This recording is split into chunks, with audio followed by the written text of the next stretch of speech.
नमस्कार दोस्तों, आज मैं बताने वाला हूं कि बोर्ड की वायरिंग कैसे होती है।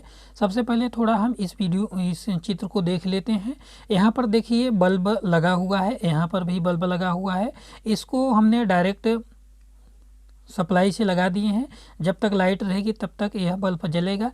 लेकिन यदि हमको इसी को जब ज़रूरत पड़े तभी चालू हो, जब ज़रूरत पड़े तभी बंद हो, इस तरह से यदि इसमें हम स्विच लगा देंगे तो जब ज़रूरत पड़ेगी तो यहाँ तक न्यूट्रल तो डायरेक्ट आ रहा है फेस में, या न्यूट्रल फेस किसी एक वायर में हम स्विच को लगा देंगे। जब स्विच को चालू करेंगे तभी हमारा बल्ब चालू होगा, नहीं तो बल्ब चालू नहीं होगा जब हमको ज़रूरत पड़ेगी। लेकिन यहाँ पर देखिए डायरेक्ट यहाँ से सप्लाई आ रही, बल्ब हमेशा जल रहा है। जब तक सप्लाई है तब तक बल्ब जल रहा है। लेकिन इसी को ज़रूरत के हिसाब से जलाने के लिए यहाँ हमने एक स्विच लगा दिया। जब ज़रूरत पड़ेगी तभी जलाएंगे, जब ज़रूरत नहीं है तो इसको बंद करके रखेंगे।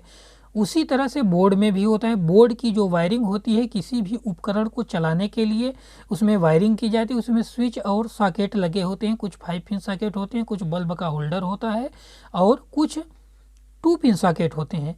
उसी की वायरिंग कैसे होती है, सभी बोर्ड में न्यूट्रल एवं फेस की ज़रूरत पड़ती है और उसी न्यूट्रल एवं फेस को व्यवस्थित तरीके से पहुंचाया जाता है, जिसको हम बोर्ड की वायरिंग कहते हैं। यहाँ देखिए, यहाँ से न्यूट्रल यहाँ आ गया डायरेक्ट और फेस में हमने स्विच लगा दिया। जब स्विच को चालू करेंगे तभी यहाँ तक फेस पहुँचेगा, तभी हमारा बल्ब जलेगा। उसी तरह से बोर्ड में भी यदि बल्ब लगा हुआ है तो न्यूट्रल हम डायरेक्ट दे देंगे। यदि 5 पिन सॉकेट लगा हुआ है तो उसको डायरेक्ट हम न्यूट्रल दे देंगे। बाकी जो फेस बचेगा, फेस को हम स्विच के माध्यम से देंगे। वही बोर्ड की वायरिंग कहलाती है। यहाँ देखिए एक होल्डर है जहाँ पर बल्ब हमको लगाना है, एक 5 पिन सॉकेट है। सबसे सिंपल यानी सबसे कम स्विच और सबसे कम सॉकेट वाला बोर्ड की वायरिंग बता रहा हूँ। इसी तरह से 10, 15, 20 जितने भी स्विच और जितने भी सॉकेट हों उसी तरह से वायरिंग होगी। यहाँ पर हमको न्यूट्रल एवं फेस देना है, इसमें भी न्यूट्रल एवं फेस देना है और इस पर भी न्यूट्रल एवं फेस देना है। यह होल्डर हो गया और यह 5 पिन सॉकेट हो गया। इस 5 पिन सॉकेट से आप मोबाइल चार्जिंग, पंखा, कूलर कुछ भी चला सकते हैं। यहाँ पर न्यूट्रल एवं फेस हमको मिल जाएगा। इस तरह से बोर्ड की वायरिंग होती है।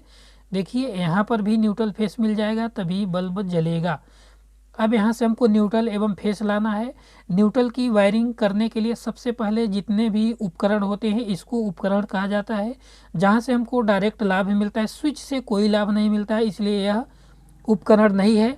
लेकिन सॉकेट से लाभ मिलता है। पंखा चला सकते हैं, कूलर चला सकते हैं, मोबाइल चार्जिंग में लगा सकते हैं। ये यहाँ से हमको डायरेक्ट लाभ मिल रहा है। जिस चीज़ से डायरेक्ट लाभ मिल रहा है उसको उपकरण कहते हैं। इससे डायरेक्ट लाभ मिल रहा है, यह उपकरण हो गया। 2 पिन सॉकेट होता है, उससे डायरेक्ट लाभ मिलता है, वह उपकरण है। और जो इंडिकेटर है यह भी एक उपकरण है। यहाँ पर देखिए न्यूट्रल को हमने लाया। यहाँ पर इसके 2 पॉइंट, सभी के 2 पॉइंट बने होते हैं, चाहे स्विच हो, चाहे सॉकेट हो, चाहे होल्डर हो। यहाँ पर न्यूट्रल को हमने एक पॉइंट में जोड़ दिया। उसी तरह से होल्डर वाले में भी न्यूट्रल को एक पॉइंट में जोड़ दिया।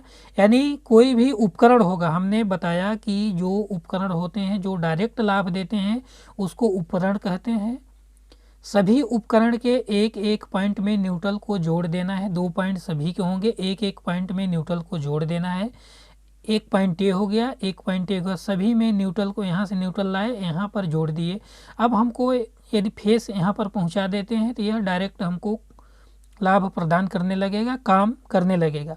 लेकिन इस न्यूट्रल को हम स्विच के माध्यम से देंगे। जब हमको ज़रूरत पड़े तभी यह चालू हो और यह चालू हो, यह 5 पिन सॉकेट चालू हो और यह चालू हो। जब हमको चार्जिंग में लगाना हो, पंखा चलाना हो, कूलर चलाना हो, तभी हमारा कूलर पंखा चले, चाहे इसमें कोई सॉकेट खोसा ही न रहे।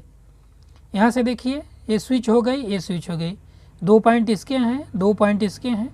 यहाँ से हमने फेस को लाया और ऊपरी वाले पॉइंट में जोड़ दिया। उसी तरह से यहाँ भी हमने जोड़ दिया, यहाँ से फेस यहाँ तक। यानी स्विच के ऊपरी वाली पॉइंट में यहाँ भी फेस है और यहाँ भी फेस है। निचले वाले पॉइंट से हम क्या करेंगे, यहाँ से एक तार जोड़ देंगे, यहाँ जोड़ देंगे और यहाँ से एक तार यहाँ जोड़ देंगे। जब हम स्विच को चालू करेंगे यहाँ तक न्यूट्रल एवं फेस पहुँचेगा और डायरेक्ट हमको यह लाभ प्रदान करने लगेगा। यहाँ तक तो फेस पहुँचा हुआ है। जब स्विच को चालू करेंगे यानी जब स्विच को दबाएंगे तब यहाँ से न्यूट्रल होता हुआ इस तरह से यहाँ तक पहुँच जाएगा। इसी तरह से यहाँ तक पहुँच जाएगा। यही जो काम यहाँ बल्ब कर रहा था यही हम बोर्ड से करवा रहे हैं और एक सुव्यवस्थित तरीके स्विच के माध्यम से करवा रहे हैं। काम जो इस बल्ब में हो रहा है यहाँ पर भी वही काम हो रहा है, जो इस बल्ब में हो रहा है बोर्ड में भी वही काम हो रहा है, लेकिन व्यवस्थित तरीके से काम हो रहा है और एक ही जगह एक ही बोर्ड में कई सारे काम हो रहे हैं। मोबाइल चार्ज हो रही, पंखे चल रहे हैं, कूलर चल रहे हैं और बल्ब भी जल रहा है। उसी को बोर्ड की वायरिंग कहते हैं। यहाँ से एक बार और देख लीजिए, न्यूट्रल को डायरेक्ट ला करके सभी उपकरणों के एक एक पॉइंट में जोड़ देना है। यह उपकरण होगा जो डायरेक्ट लाभ पहुँचा रहे हैं, वह उपकरण है, और ये भी डायरेक्ट लाभ पहुँचा रहा है, ये उपकरण है।